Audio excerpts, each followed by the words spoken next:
Hello everyone, welcome back to Computer Network course.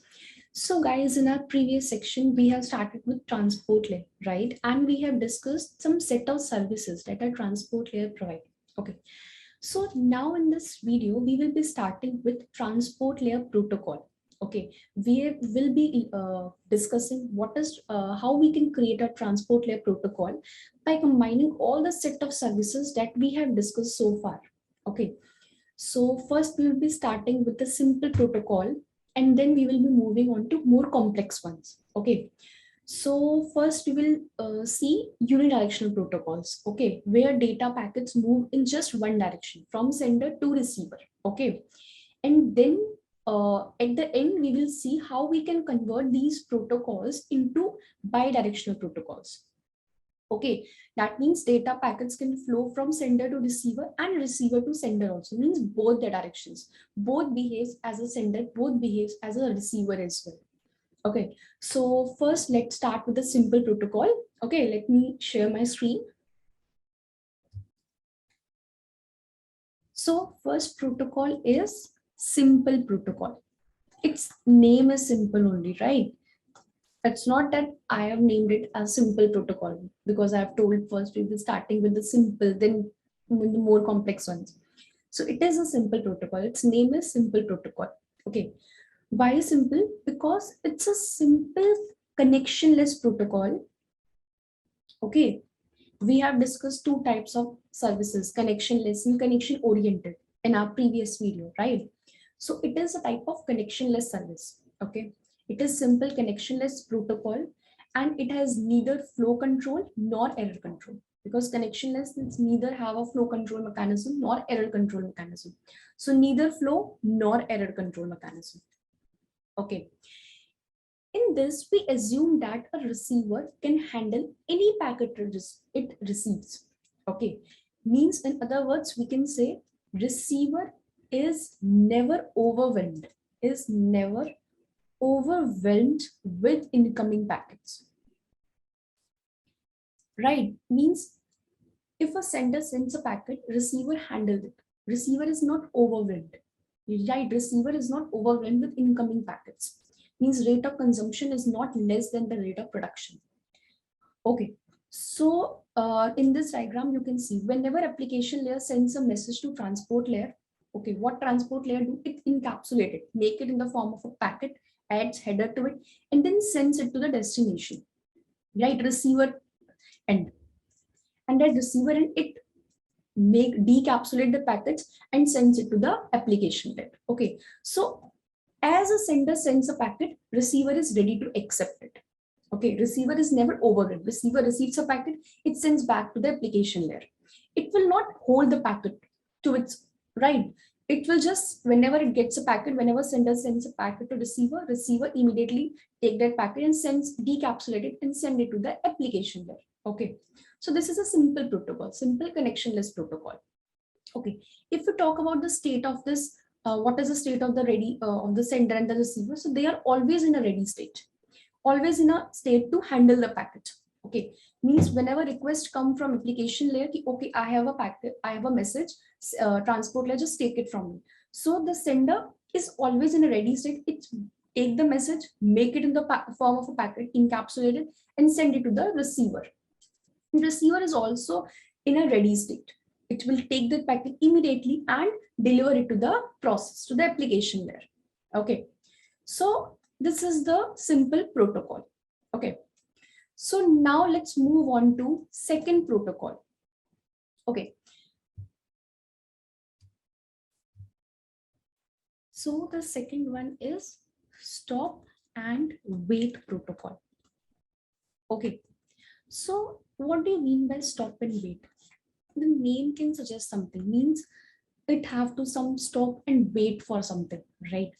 So what happened in stop and wait is whenever sender sends a packet to receiver, it wait until receiver sends an acknowledgement. Okay, so let's see this diagram. Okay, whenever application layer sends a message to transport layer, right? So what transport layer do? It encapsulated in the form of a packet, right? And then whenever sender sends, and then sender sends those packet to receiver, right? So whenever sender sends those packet, it starts a timer. Okay. And when, and in header we have sequence number, we have acknowledgement number, we have checksum also. We have already discussed what is sequence number, acknowledgement number, right? Checksum. So it is, stop and wait is a type of connection oriented protocol. Connection oriented, and connection oriented have flow control as well as error control thing also. So how flow control is managed? Because receiver, sender waits for an acknowledgement, it will not overwhelm the receiver, right? And how error control is managed? Because it have sequence number, acknowledgement number, and checksum, right? So it, what it has in the header, the sequence number and the checksum. Okay, and whenever receiver receives a packet, it sends an acknowledgement. Okay, if the sender waits for, sender waits and waits and waits, and timer expires. So what sender do? Sender resends that packet to the receiver. Okay, so here the window size is 1, means it only sends one packet at a time, then wait for an acknowledgement. If acknowledgement come, then send another packet. Okay, so this is stop and wait.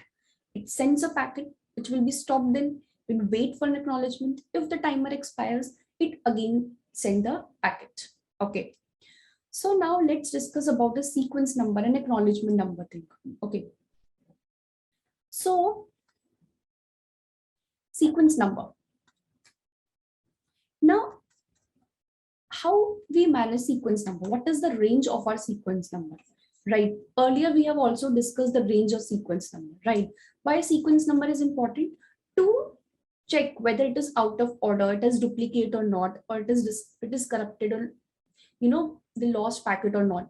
We have received the duplicate packets, right? So sequence number is maintained so that we can find whether we received the right packet or not, right numbered packet or not. So now how we will get the range of our sequence number? Okay, so range is if we have sent x number sequence, x sequence number packet, then we can send x plus 1, not x plus 2. So we just need x and x plus 1 sequence number that I have told you. Now let's see if I am right or not. Okay, so let's test if I send x sequence number packet. Now what can happen? 3 conditions can happen. Okay, let's discuss it one by one. First, what can happen? If I send us x, sender sends to receiver x number sequence number packet. Okay, so what can happen? Sender sends a packet to receiver, receiver receives that packet, and receiver sends an acknowledgement ki, okay, I have received x number packet, now send me x plus 1, means next packet, x plus 1 packet. Okay, so receiver acknowledgement sending x plus 1 packet. Okay, then second condition, what can happen? Sender sends a packet to receiver, but the packet is lost somewhere. Sender will not be able to receive that packet. So timer expires, right? So since sender again resend the X number packet. It's right, okay. Then third condition, what can happen? Sender sends a packet to receiver, receiver receives that, and receiver sends an acknowledgement. But what happened when receiver sends acknowledgement, somewhere in between acknowledgement get lost. So now what receiver wants? Receiver sends an acknowledgement, okay, I have to receive now X plus 1 packet, right? But sender will not get an acknowledgement of X packet, right? So it waits for the timer expires. So it again resend the X number packet. Now here the ambiguity comes. Receiver wants X plus 1 number packet, right? And sender sends X packet again. So now it will get, okay, so this is a duplicate packet. I will not have to accept this packet. Understood. So we have only, so to distinguish first case and third case, we have to distinguish between X and X plus 1, right?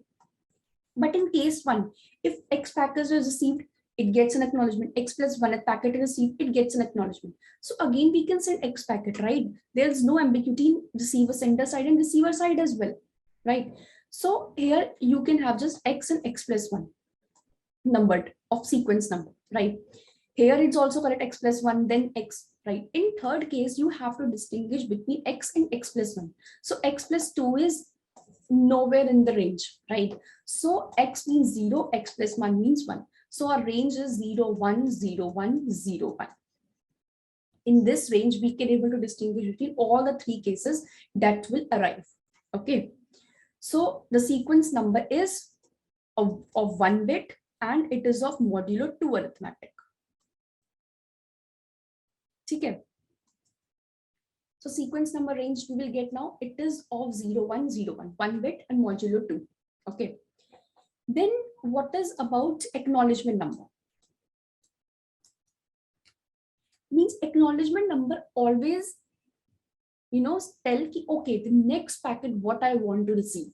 Okay, if sender sends 0th number packet to receiver, then receiver sends an acknowledgement of 1th number. Okay, now I want 1th number packet.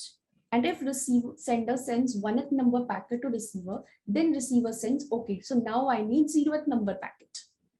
Okay, so it will always announce the next packet it wants. Okay, so this is acknowledgement number. Okay, so now if we discuss about the states of this, so whenever sender sends a packet to receiver, it starts a timer, right? And it's in a ready state. Whenever sender receives a packet from the application, it's in a ready state, right? And whenever it sends that packet to receiver, it will go on to the block state, the blocking state. Why? Because it has to maintain first a copy of the packet it sends, because it may have to resend it. If the condition can arrive, it may have to resend the packet, right? So it will come onto the blocking state. It will wait until the receiver sends an acknowledgement. Okay, so now I have received. So then it will again move on to the ready state and again receive, ready to accept the packet from the application layer. So, okay. So in simple protocol, the sender and receiver always remain in the ready state. But here, receiver is always in a ready state because receiver always receive the packet and sends an acknowledgement. But sender have to wait for an acknowledgement, right? So sender oscillate between the ready state and the blocking state. Whenever sender accepts a package from application layer, it will be in the ready state. Then when it sends that packet to receiver, by making it in the form of by adding the header to it, the checksum to it, and starting the timer, and saving the copy of the packet, it will move on to the blocking state and wait until the receiver sends the acknowledgement. And if the acknowledgement comes, it is right, then sender again go back to the ready state. Okay, so it will send just one packet at a time and wait for an acknowledgement. Okay, so it is a connection oriented protocol. It have the flow control mechanism also because it is waiting for the acknowledgement, and it is error control because it's using sequence number, using acknowledgement and checksum. Okay, so this is the second stop and wait protocol. Okay, so now we will be moving on to the third and fourth type of protocols. Okay, so let's discuss it in our next video. Okay.